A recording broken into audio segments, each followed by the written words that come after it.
عثمان قادر ویلي چې ډیر زر به تاسو ما د استرالیا په ټیم کې ووینئ. عثمان قادر مخکې هم استرالیا کې ډومېسټک کرکټ کړی دی، خو بیا د مصباح د ما په خیال راوستو چې ته استرالیا کې څه کې اراده تازه د پاکستان ټیم کې وراچوم.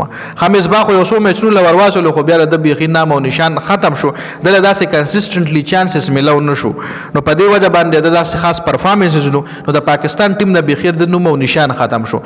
نو دی اوس واپس استرالیا ته تللی دی.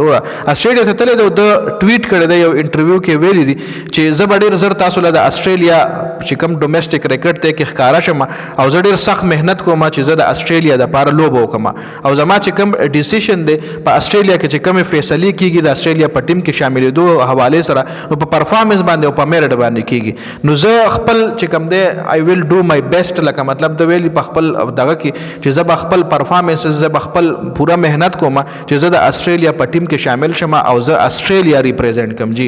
نو ګوره لیگ بریک بالر چې کوم دی استرالیا سره ډیر کم راځي.